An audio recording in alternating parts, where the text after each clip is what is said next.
जरा मुस्कुरा लो।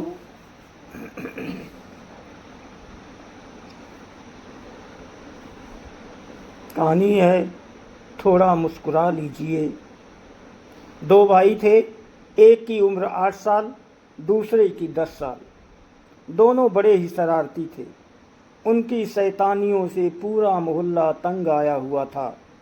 माता पिता रात दिन इसी चिंता में डूबे रहते कि आज पता नहीं वे दोनों क्या करेंगे। एक दिन गांव में एक साधु आया। लोगों का कहना था कि बड़े ही पहुँचे हुए महात्मा हैं, जिसको आशीर्वाद दे दें उसका कल्याण हो जाए। पड़ोसन ने बच्चों की माँ को सलाह दी कि तुम अपने बच्चों को इन साधु के पास ले जाओ, शायद उनके आशीर्वाद से उनकी बुद्धि कुछ ठीक हो जाए। माँ को पड़ोसन की बात ठीक लगी। पड़ोसन ने यह भी कहा कि दोनों को एक साथ मत ले जाना, नहीं तो क्या पता दोनों मिलकर वहीं कुछ शरारत कर दें और साधु नाराज हो जाए।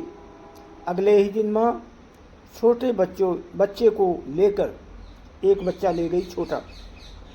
अगले ही दिन माँ छोटे बच्चे को लेकर साधु के पास पहुंची। साधु ने बच्चे को अपने सामने बैठा लिया और माँ से बाहर जाकर इंतजार करने को कहा। साधु ने बच्चे से पूछा, बेटे तुम भगवान को जानते हो ना? बताओ भगवान कहाँ है? बच्चा कुछ नहीं बोला, बस मुंह बाए साधु की ओर देखता रहा। साधु ने फिर अपना प्रश्न दोहराया, पर बच्चा फिर भी कुछ नहीं बोला। अब साधु को कुछ चिढ़ सी आई। उसने थोड़ी नाराजगी प्रकट करते हुए कहा, मैं क्या पूछ रहा हूँ, तुम्हें सुनाई नहीं देता? जवाब दो, भगवान कहाँ है?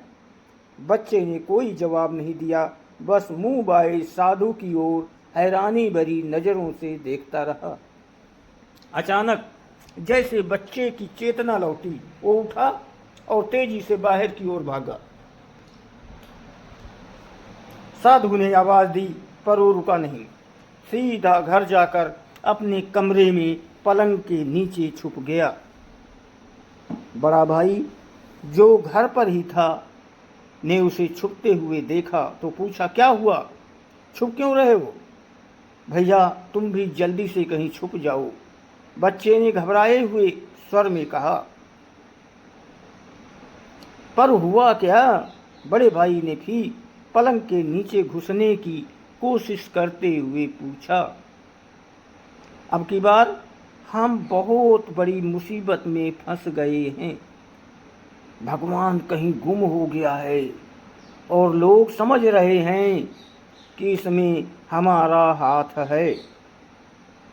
दोस्तों, कहानी को लाइक और सब्सक्राइब जरूर करें, आपकी बहुत मेहरबानी होगी। आप सभी को कोटि कोटि प्रणाम और बहुत बहुत बहुत धन्यवाद।